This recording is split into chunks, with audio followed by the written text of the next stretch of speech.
Results from Tuesday's elections are likely to reverberate in the weeks and months ahead as next year's midterms come into focus. We've asked our Robert Costa for an assessment. A new generation of Democrats stepped onto the national stage this past week. Tonight you have delivered a mandate for change. Zohran Mamdani, a 34-year-old Democratic socialist, surged to victory in New York City, winning more votes than any mayoral candidate since 1969. Virginia chose pragmatism over partisanship. I hear you, New Jersey. Good government doesn't just manage problems, it solves them. But in New Jersey and Virginia, centrist Democrats were at the fore, as Mikey Sherrill and Abigail Spanberger won their bids for governor. A through line for all the Democrats' campaigns, a focus on economic anxiety. Is the economy top of mind for voters right now? All of these candidates seem to be talking about affordability. That's certainly the message the White House has taken from it. And so unless Republicans are able to deliver on those promises on the pocketbook issues, they could see the exact strategy they use to retake all of government used against them. Luke Broadwater and Annie Karni are reporters for the New York Times and co-wrote Madhouse about dysfunction inside the Capitol. You had blue states and blue cities that voted blue, to the alarm of no one. They say lawmakers are digesting this past week's results. Last night was a shellacking. With an eye on next year's midterms. Off-year elections can be a sign of what's to come, but also they can sometimes be false flags. I think what happened this week exceeded Democrats' expectations. They feel like this was a referendum on the shutdown, on Trump's policies, and that, yes, it presages big gains in 2026. Credit for those hopes can also be given to California, where voters passed Proposition 50, Governor Gavin Newsom's ballot measure that will enable Democrats to redraw the state's congressional map and pick up U.S. House seats.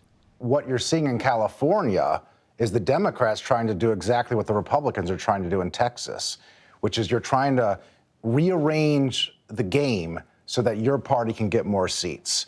And I think we're going to see more and more of this in every state across the country. In another sign of change, I will not be seeking re-election. Former House Speaker Nancy Pelosi, a force for decades and the first woman to ever hold the gavel, announced she would not seek re-election. For now, the ascent of Mamdani, an ally of Senator Bernie Sanders and Representative Alexandria Ocasio-Cortez, has thrilled many on the left. But the success of Spanberger, Sherrill, and Newsom shows the battle for the Democrats' future is just beginning. There's a divide in the party, the establishment and the progressives. We saw both versions win, and that tension will continue to be what they're fighting about until 2028, when they decide their presidential nominee. Though President Trump has shrugged off talk of this past Tuesday being a referendum. They say that I wasn't on the ballot was the biggest factor. Other Republicans see the results as a wake-up call. And all this comes as the government shutdown continues and as anger grows over flights being delayed across the country. The House stands adjourned until noon on Monday, November 10th. The GOP House remains out of session, and senators are trying to jumpstart the negotiations. So many Americans are struggling with air travel. Is this enough, Annie and Luke, to bring these parties together? People can sort of look the other way at the national parks closing or look the other way at government workers being furloughed. But when it comes to travel for Thanksgiving and you couldn't get back home, that's really going to bring the anger. And enough anger traditionally is what ends a shutdown. At the beginning of this, someone who has worked through many shutdowns explained to me, Democrats and Republicans don't get in a room together and negotiate out of the goodness of their hearts. They get in there when they are feeling extreme pain, and they feel extreme pain by voters yelling at them and worrying that they're going to lose their seats. As for Annie Karni and Luke Broadwater, they say leaders in both parties believe the real reckoning for the Trump presidency and for Congress will come next November.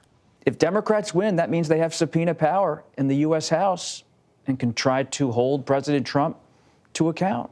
No longer will it be Trump who's running roughshod over all these states and running roughshod over the Congress and doing whatever he wants. He's going to have to deal with their investigations, with their inquiries, and maybe even another impeachment. It'll be a whole different world for Donald Trump if he wakes up to a Democratic House after the midterm election.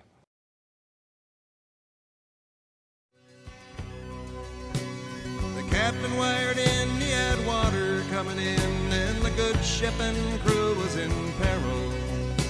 And later that night, when his lights went out of sight, came the wreck of the Edmund